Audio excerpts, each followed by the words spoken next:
Shamila from Teams Solve by Design, along with our organizers, IDF Kolkata, Design Kolkata, and LearnUp Labs.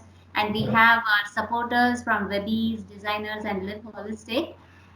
A short introduction about Shamila to people who haven't heard from you yet. Shamila is a UX evangelist turned product owner with experience designing for mobile, web, desktop, and voice based interfaces. She's currently at Ford. She's a product owner for Autonomous Digital Assistant. And Shamila, again, thank you so much for joining us from a totally different time zone. And today, Shamila will be talking to us about responsible and ethical AI. I'm sure we'll have a lot of insights from Shamila. Welcome, Shamila. Thank you so much. So yeah, I'm going to talk about responsible and ethical AI. AI is, very interesting topic for me. So I've been in this field for a very long time. So little bit about me. I am also the founder of the Digital Assistant Academy, which provides training and certifications in, voice assistants or voice interaction design, kind of things. And I lead the Ford's autonomous digital assistant effort, which includes conversational AI, which is everything to do with voice technologies and chatbots. Prior to Ford, I worked with quite a lot of companies, including Amazon. I worked with the VoiceBox, which is now Cerence. It's like a provider or vendor into speech technologies and speech developer platforms. And prior to that, worked with many startups and companies like AOL, Mindtree, a couple of service-based companies as well. So I have been working on the products, varied products, I would say, right from mobile web desktop to voice interfaces. That's where when I used to work for Amazon, my voice journey started, and I started designing voice experiences for smartphones, smart speakers, and now in the car, where it is a completely different environment to design experiences for. Um, in terms of I like to include my hobby. I don't know why, but I love doing organic farming a lot. This is my farm on the left. During summers, I do it outdoor, and during winters, I do completely indoor hydroponic, which is just with water. And those are the produces from my farm, which I'm very proud of. Because I love doing farming a lot. So, talking about AI, AI enabled products are everywhere around us. We see it everywhere from our day to day lives, not only physical, digital products, even some of the experiences we go through, we see a lot of AI enabled. So, right from, entertainment to concierge services, we use it everywhere. So, if you look at our like streaming services or even our smartphones, they are like any such things, you would see that they have so many things, and which is so personalized for you based on what you watch, based on what you like, or based on what you browsed. They would give you suggestions on what you should be watching or what others are watching based on that. So it tries to understand your personal preferences, and based on that you get so many recommendations. So all of this is nothing, it's all artificial intelligence understanding your behaviors, your patterns, your learnings, and then based off those, it's providing some recommendations and stuff like that. The same thing is pretty much true when it comes to online shopping, and we know when we shop on Amazon or Flipkart in India, right, that they do have some sort of recommendations like you should look at these, or people who are looking at these are also buying these products and things like that. Those are nothing, those are all part of the same algorithm systems where AI is feeding into your patterns, your learning behaviors, and stuffs like that. If you look at the advancement of AI, voice technology has been a huge advancement in AI, because one of the things what voice has done is changed everything for us. Right from what you are saying, recognizing those words, to interpreting your spoken words and responding back. So, for example, if you said play music, It's a spoken word. So AI is capable of understanding those spoken words, converting it into the textual format for the machine to understand. And from there, it is capable of then responding back to you in a textual voice format. Again, there's a text to speech engine involved. So throughout this entire product, there are so many AI enablements, or AI is significantly involved in enabling this kind of product where you're using voice in your car, at your home, smartphones, and everywhere. Now, artificial intelligence has gone beyond the traditional. So it's not only in smartphones, or it's not only, in our mobile apps and other places as well. We would also see it in other areas. And let me show you an example. Okay, so I'm playing a video. Let me know if audio is not audible.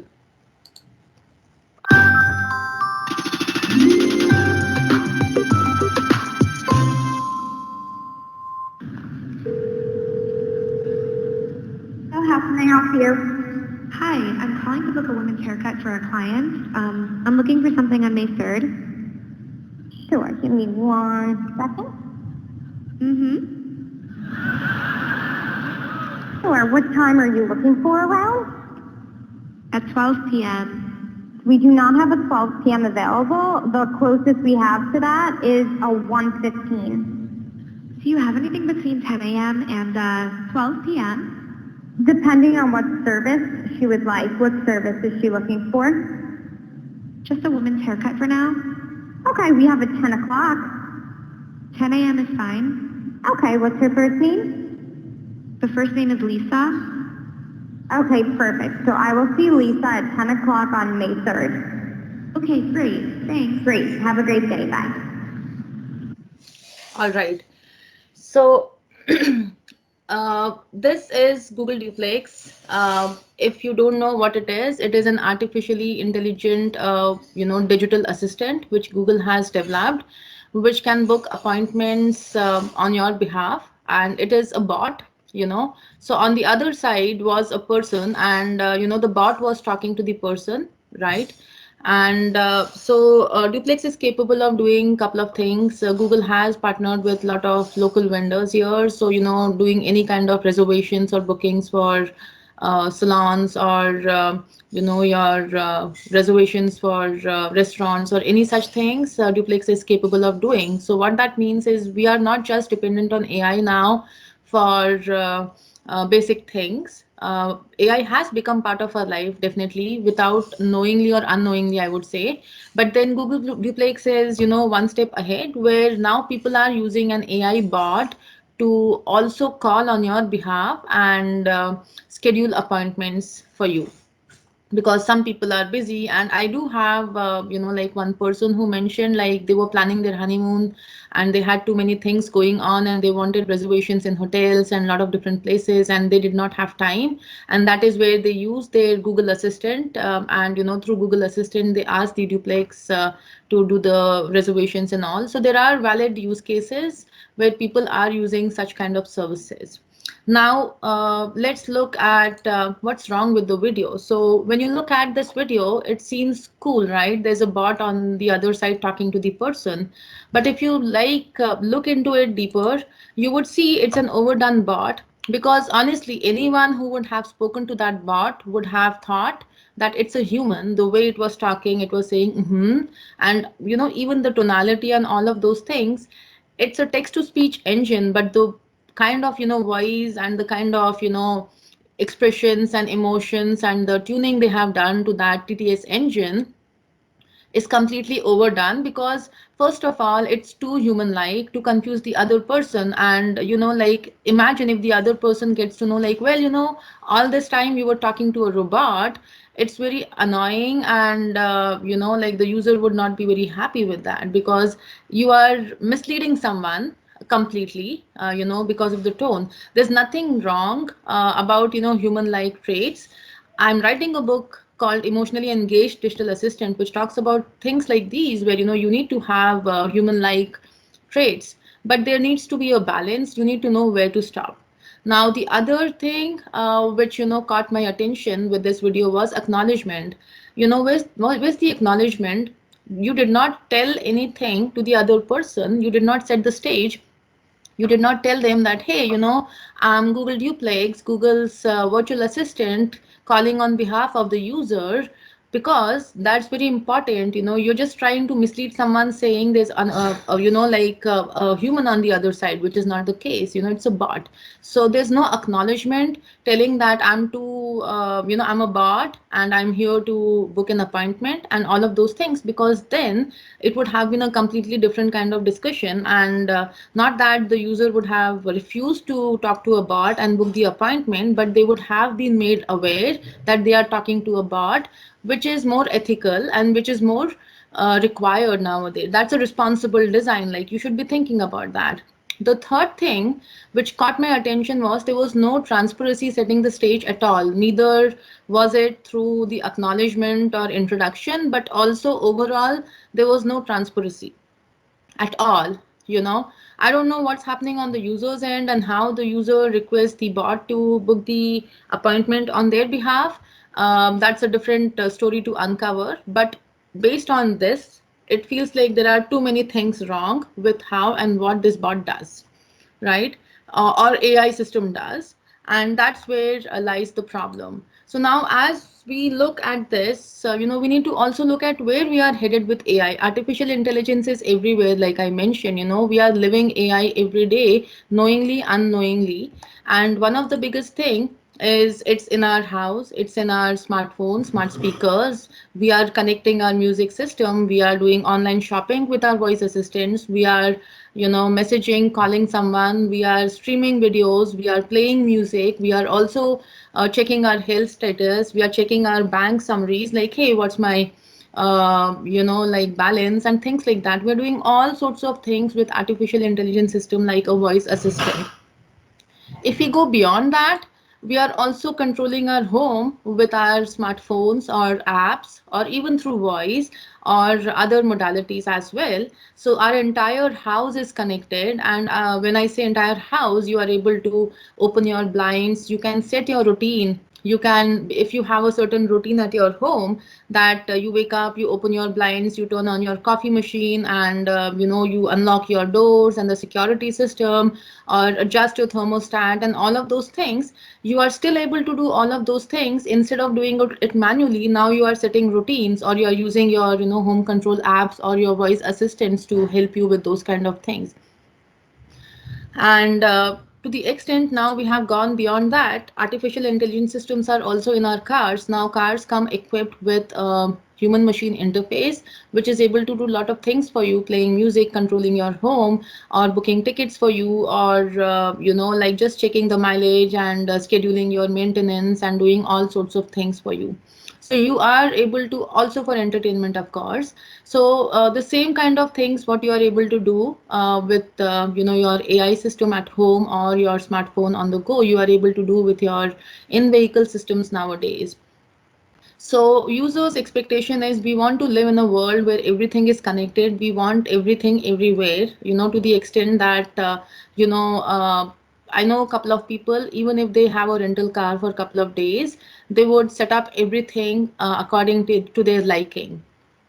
So we have gone to that stage where we want to do a lot more things with artificial intelligence. And then, of course, health systems. I have an Apple Watch, and I keep my track of the step counts. I keep track of what I'm eating, how many calories I've burned, and how many calories I have consumed, my heart rate, and all sorts of things. So as you start looking at these things, there's lot of data which we have. Now, as we'll start looking at, the experiences, as we start looking at more integrated experiences, more personalized, more contextual, and of course, that's where the user experience is. And we are trying, as UX designers, we all try to make it contextual, we try to make it integrated, we try to make it personalized. Integration has gone beyond, like just the basic integration to your service providers, to the extent where automotive companies are now integrating Alexa in their car, either through Puck or through their own HMI systems. And such integrations you would find everywhere, where Alexa is deployed in hotels or hospitals, where users are able to get things done or ask questions. Or for example, in the hospital scenario, if you just had a surgery and you are an inpatient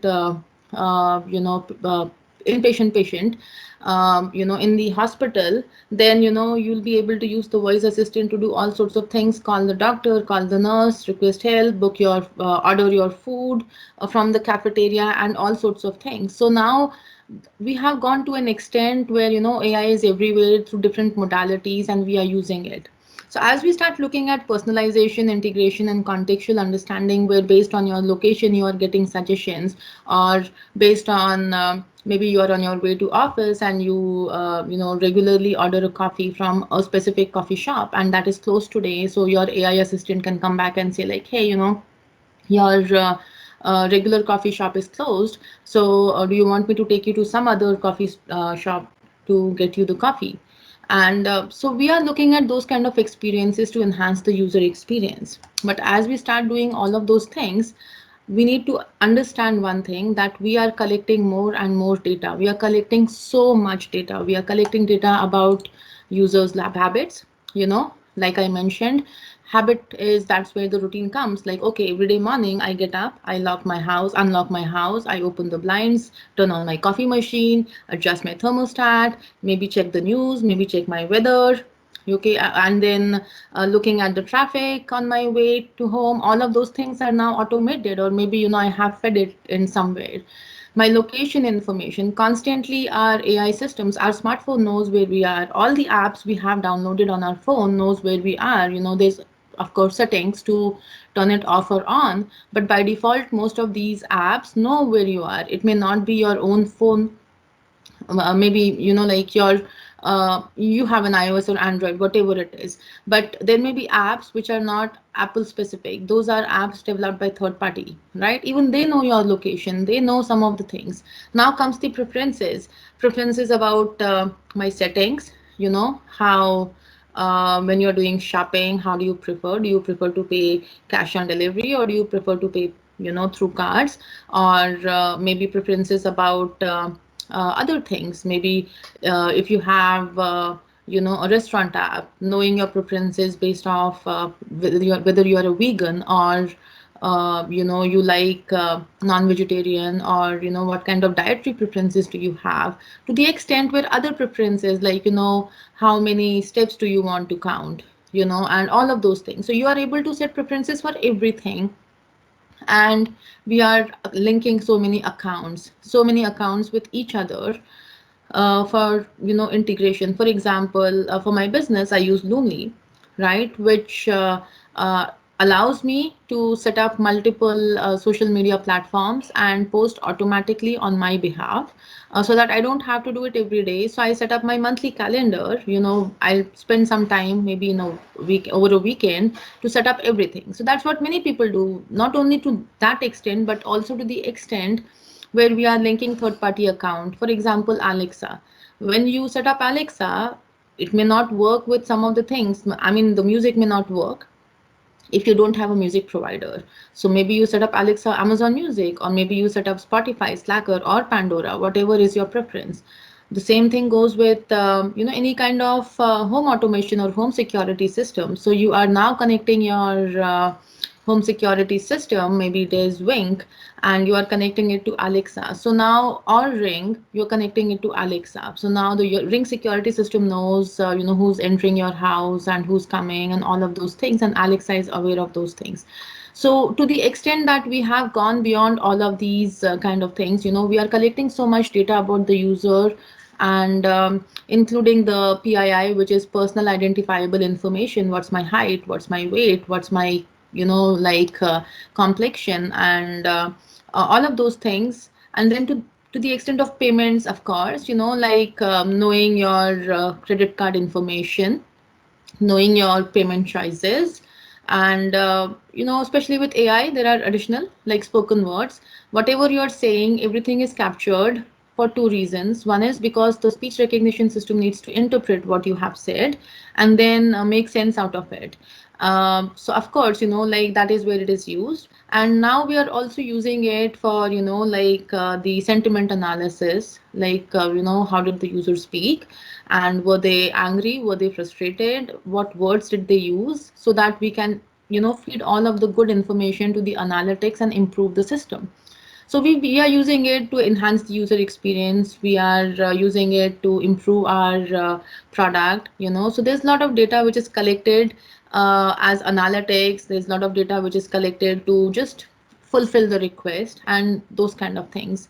And you cannot ignore biometrics. So we are also collecting biometric information, our iris scans, facial recognitions, thumbprints, fingerprints, voice biometrics, all sorts of things. And nowadays there are other means of biometrics where based on how you talk, if you have a certain way of sitting, certain way of standing, certain way of talking and moving your hands and all of those things, the AI systems are now able to, feed all of those in to the system. So just based on all of those kind of things, the biometrics could happen where, system could authenticate like, okay, this is Shamla. These are some things very unique to, how Shamla would talk, walk, or, like say.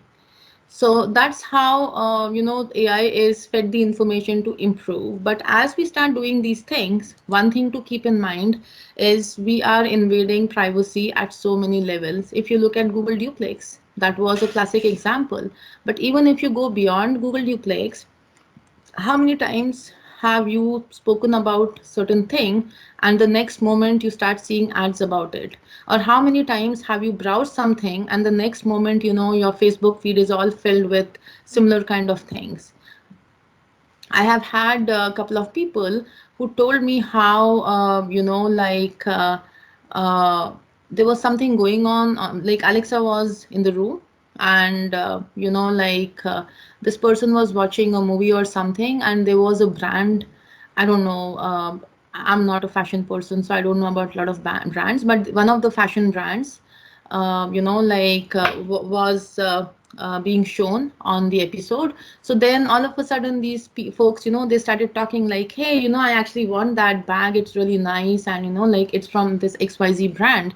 And the next moment, all they started seeing was, like similar brand ads. And to the extent where they got email from that brand on their, like email address. And they were shocked.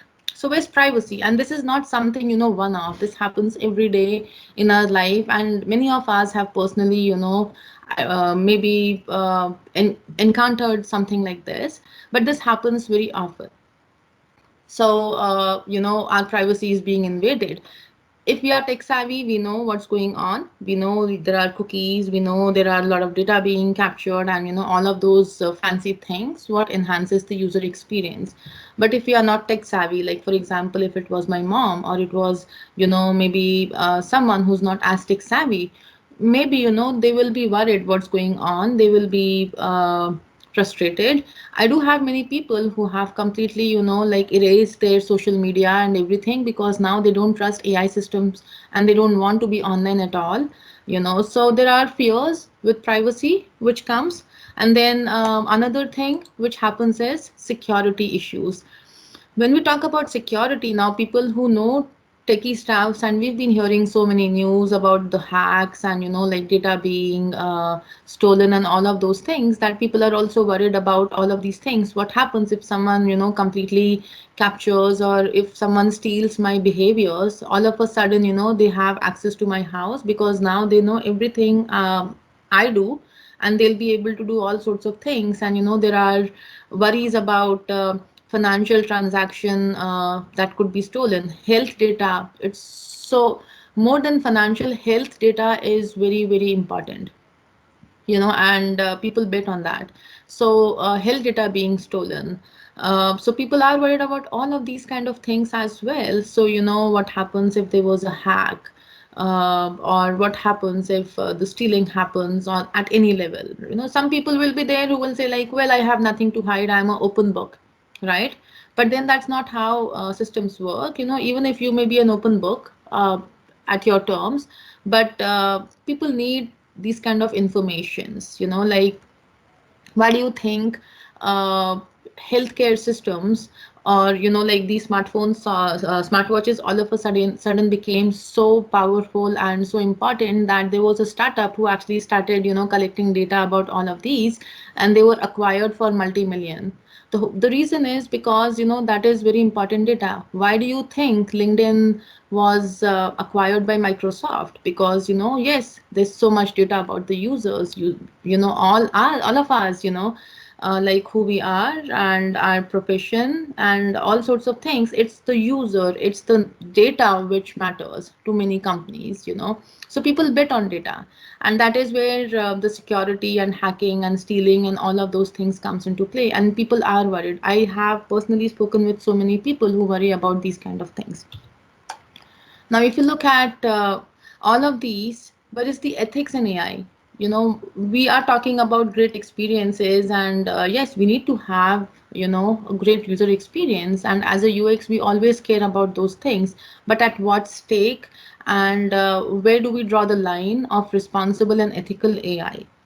Okay, and that is where I would say that ethics for me is integrity, it is honesty, it is fairness, it is responsibility, it is transparency, it is making the right choice, doing the right thing, being conscious about your choices, and all sorts of things.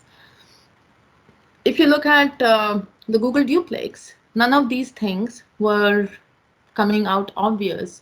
In fact, it felt like Google duplex was breaching it at so many levels. And I don't want to, like put Google into spot, but it's not only Google, it's like many other companies, like every other company we look at have similar kind of things. And the biggest thing is we are trying to shove all of our like data and related things like user consent needed or terms and conditions which they have to sign and all of those things under the umbrella of like legality. It's similar to what we do with accessibility. Like honestly, how many of us do personally care about accessibility in our designs? Never. We never design a persona of a disabled person, blind person using our system, or a physically handicapped person using our system. We don't do that because we always think about user-centered design for a happy user. And because there are regulations like ADA, or there are regulations like accessibility disability act, or web content accessibility guidelines, or similar kind of things, because we are worried we will get sued one day, people follow those kind of rules, but not that something which is coming from our heart or from our mind or from our soul, that this is something we have to do ethically because that is how our company stands for. So we all try to do these kind of things because the legal team wants to cover their bases, or the company wants to cover their bases legally. That's what we do. And even if you look at from the user standpoint, yes, legally you've put your terms and conditions, but how many people actually read the terms and conditions completely? I personally never would do that. I would just click on agree and I would not see what's going on. So if you put all your terms and conditions, like we are collecting your 10, 15, 20 data about your location, about your PII, about your payments, about your behaviors, your patterns, your preferences, and we will use it with this, we will share it with these many people, we will sell your data to XYZ company. I would have never seen that thing because I don't read terms and conditions. And there are so many people similar to me who would have never read anything like that.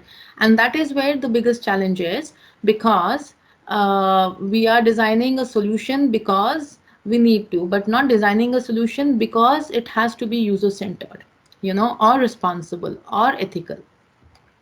And that is where we need to think about making AI more responsible and ethical. But how can we do that? And that is where, as UX designers, it's our responsibility to start thinking about privacy by design. We have to start thinking about how can we include privacy as a part of our design system. And it's really important. We speak about privacy all the time, but we don't speak about privacy by design. Like we say user-centered design, like yes, you are designing a solution which is user-centered. So you have to design a solution which is privacy-centered as well, on the favor of the user. So if you marry both the user-centered and the privacy together, that will be an excellent design. and that will help in so many ways. So privacy by design have couple of principles, and I would say like these 6 principles are really important. There's nothing fancy. Some of these you already do as a part of your user-centered process, like empathy. You connect with people, listen to their stories, understand their pain points, understand, what their goal is. The same kind of empathy, if you can, start even when you are thinking about the privacy, like understand what the problem is and, why they are struggling with privacy or security so much, or why do they not trust a brand. I have had people who told me that they trust Siri more than any other brand out there. And when I asked them why, they told me that I've never heard any news about Siri being hacked, and Apple is so hard to, hack. So yes, people do think about these kind of things. So talking to them will make you understand their point of view and how they want to design the story. Second is being transparent. Google Duplex failed in so many levels, like I mentioned. Be transparent about, like everything from the consumer side, from the data side. Like when you're collecting data, tell them what data is being collected, how it is collected, and how can the user protect their privacy. But don't put it in a 15-page terms and conditions and say like, yes, I'm being transparent because I put it in a terms and condition. It's not my problem that the user is not reading. Think about how you can be more transparent, how you can design a solution where the user is made aware at every level what is being collected, how it is being collected, and what is being done with that data, or how they can erase the data. Give them those kind of options, be more transparent. Again, provide delighters, like you don't have to make privacy something scary for the users or security scary for the users. Responsible AI means you can also add delighters, like how you have delighters in your designs, small things, the micro interactions or things which delights the user, or in a voice assistant, those Easter eggs, when you ask who are you, how are you, good night to your voice assistant, and it responds back. Those are the delights. Why can't you add the same kind of delights even in your, privacy security systems, so that the user feels more delighted and not like worried about how and, what did they miss. Again, important thing to note is, relationship building. Any relationship is based off trust, and in order to build the trust, you have to build the relationship. How many times would you have heard, even at your office level, that, make those personal relationships, network with people, connect with people, talk to them?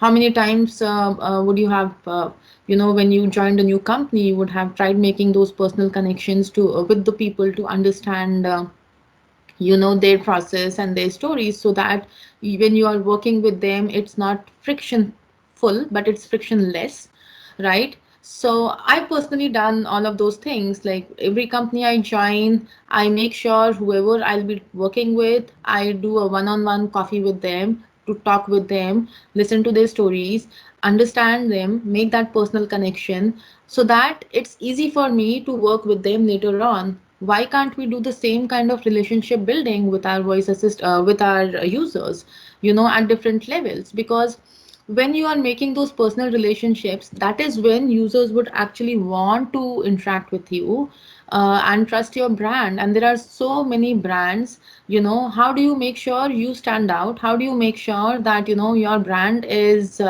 not called out for the wrong reason? So it's important to set the personal language and tone, what the user can understand. If you put too many complex jargons which the user will not understand, because those are legal terms, and you have to put it, users will not understand and they'll just sign whatever you have given. Like I signed my property documents also without signing when we were purchasing our house, because there were so many of them. But what helped me when I signed was, there was an agent who was summarizing the entire thing to me in 4 or 5 lines, and he was like, ma'am, this is this agreement, 20-page agreement, but in just these are the 5 things what this document summarizes. You can read if you want. I never wanted to read, but what helped me when I was signing those documents was his summary. Like, ma'am, overall, this is what it says. Like, you own this property and you have to pay your monthly, like bills and blah, blah, blah, and whatever it was. So that's how you build relationships. you may want to add that legal terms and conditions with 15-20 pages, but try to find a better way to, provide that information to the user in a more normal tone which they will understand, get to their level to speak with them. So that is where, all of these kind of things will help. Now the second thing is confidence.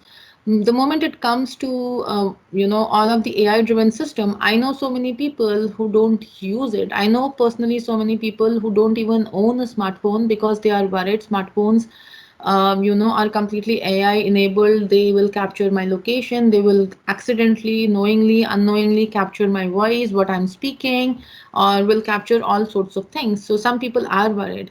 So how do you make sure you remove that worry and enable more people to join you, or use your system?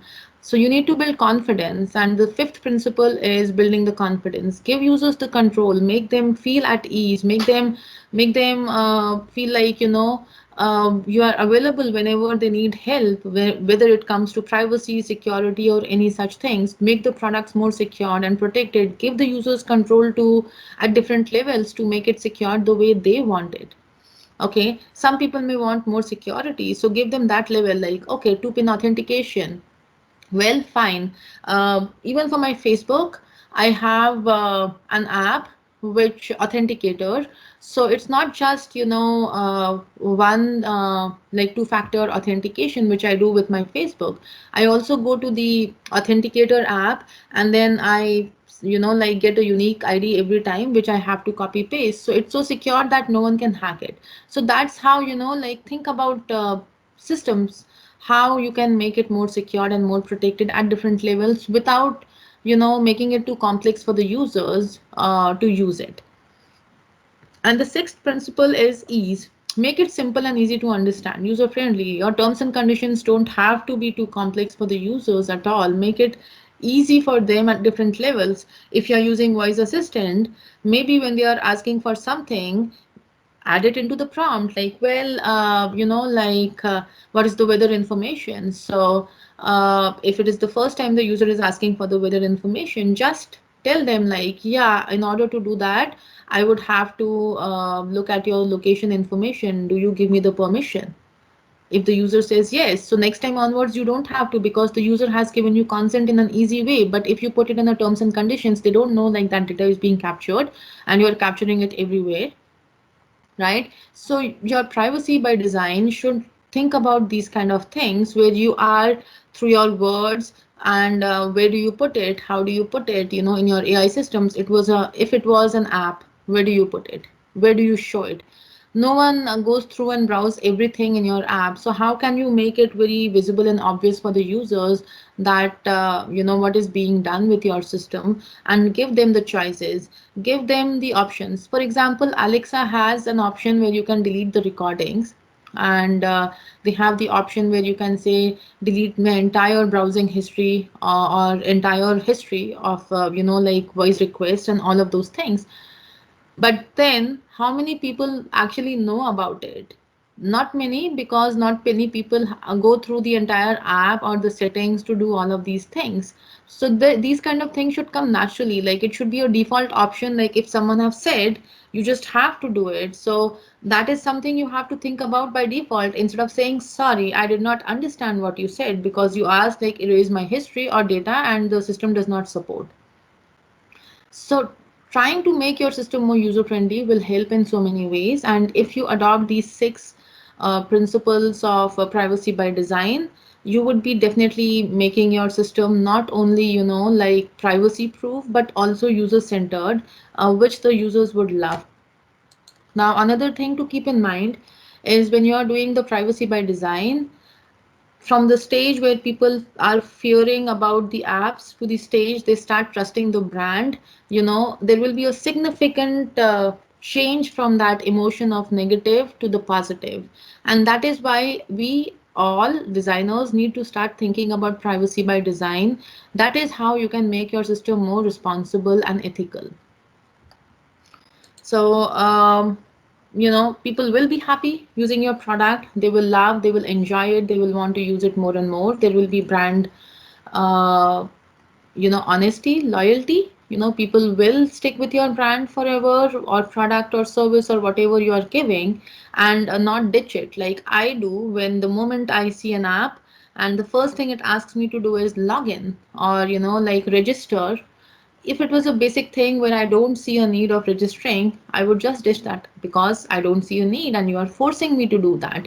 So think about how you can make a system which is more user centered in a way where logically you are asking for information as and when needed, and not because you just want to have a marketing gimmick of collecting all the information from the user. So I would like to end with Don Norman's quote, which I love. Humans can more easily relate to a product, a service, a system, or an experience when they are able to connect with that at personal levels. And connection will not only happen when you design a great user experience for your product, but also at different levels with your privacy, with your security, and all sorts of things what an AI enables. With this, I would open up for any questions. Shamala, thank you so much. You have passionately enlightened us about how AI needs to cater to humans responsibly and ethically.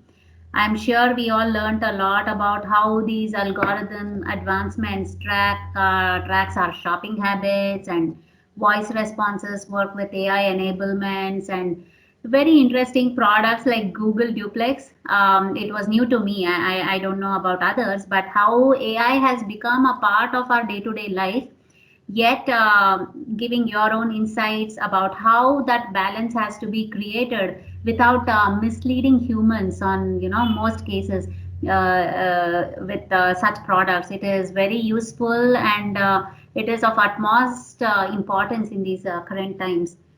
Again, ethics, according to you, where human needs to be transparent to the fact that they are talking to a bot, for example, from the example you gave, and about how much data we are collecting, tons of information, and all the interconnections that is happening, and how AI is being used to improve UX with all the data analytics.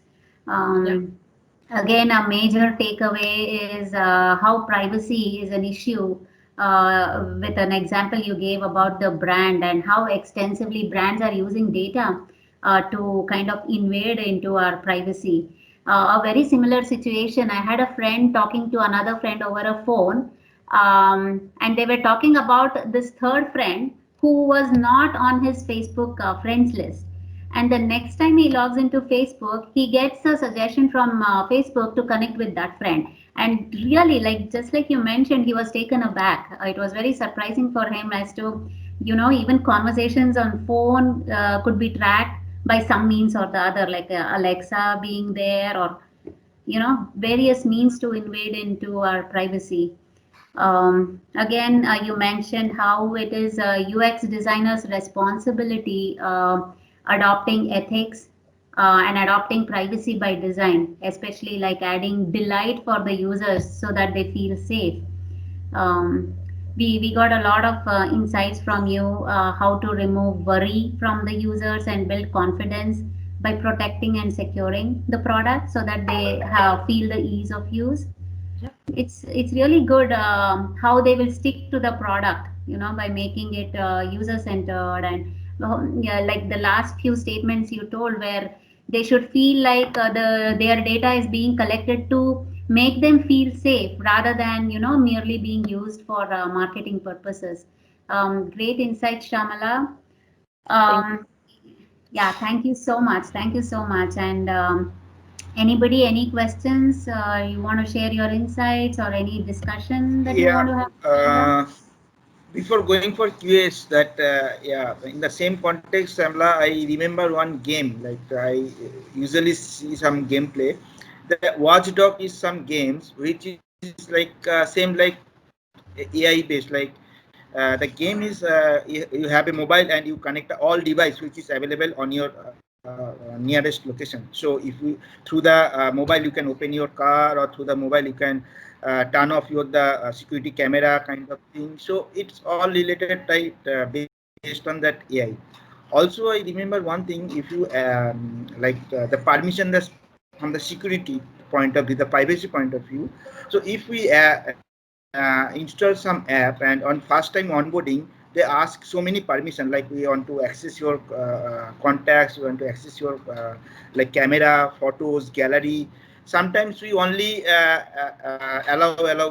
We don't know in the back end what is going on Yeah. particular touch. If you are trustable app, that is okay, but at the back end so many app is there, they access our all this like data privacy. So some people knowingly they allow, or some people unknowingly they allow, but yeah, that's the main point.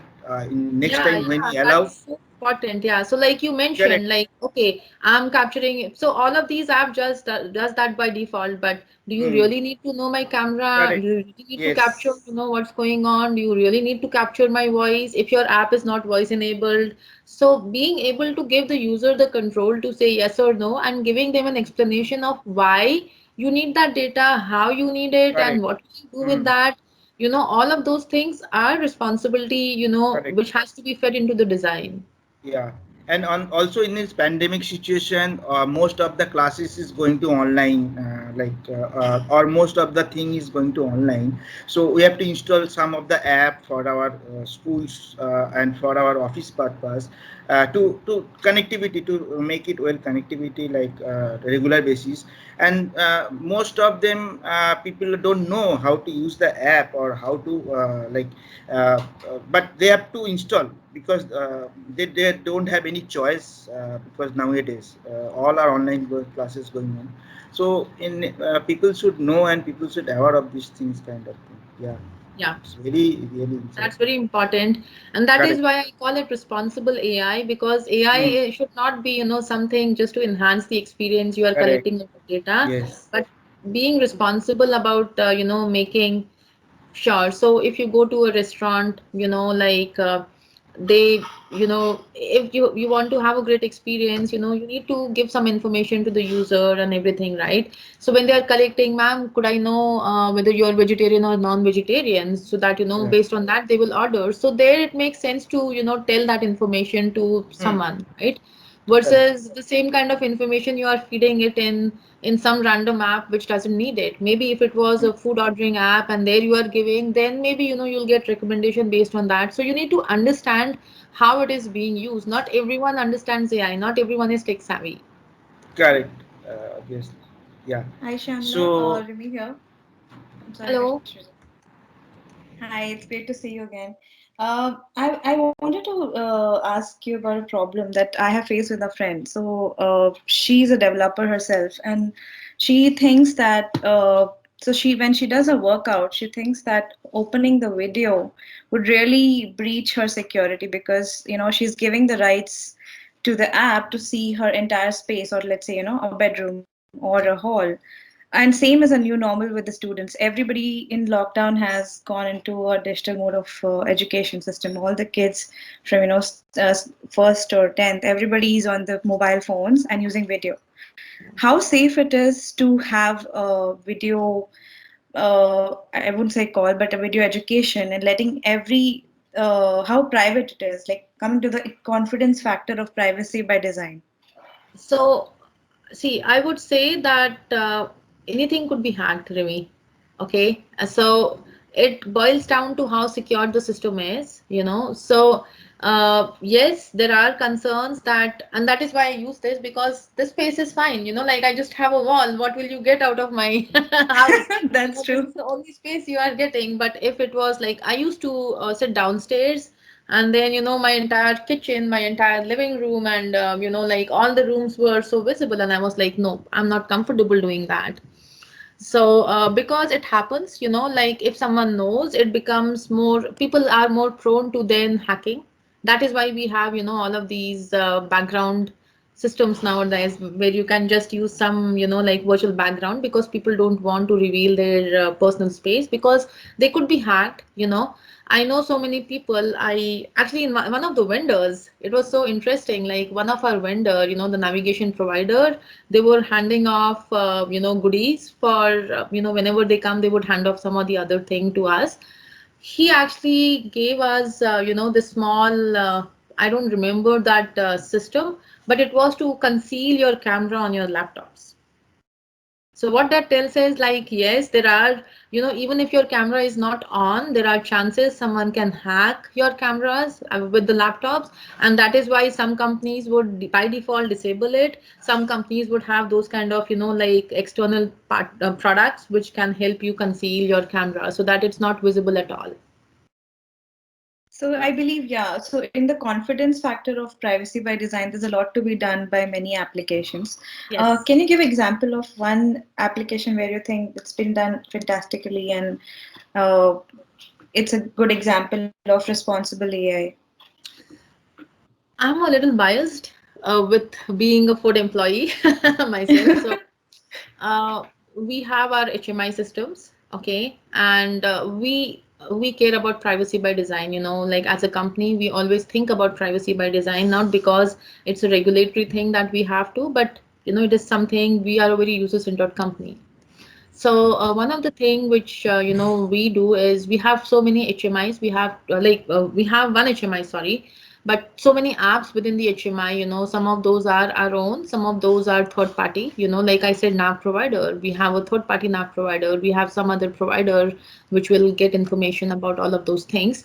So instead of having everything in, like when you purchase your vehicle, you have all of those in your service agreement. What we have done is we have fed it into smaller chunks, broken it into smaller chunks. So when you get your car for the first time, you would just get what consent is required, like 2 or 3 liners, very simple words which the user can understand. So the user can say I agree or I disagree, and then based off that, like their future things. But what we have done to the extent, like, okay, we are collecting your location information so that we can provide you XYZ. We assure in our designs that we are not going to share this information with anyone else, right? Right, that's So a being great able example. to, yeah, but another thing to keep in mind is you cannot just promise and write all of those things. So you need to work very closely with your legal team. So make sure, like include them in your design, include them what users are thinking, not from the legality standpoint, but from how users understand things. What will make them at ease? And that's what we do. I work very closely with the OGC, Office of General Counsel, and the legal team so that we can actually design it that way. Thank you so much. Thanks again so much, Shamla, for joining us and sharing great information with us.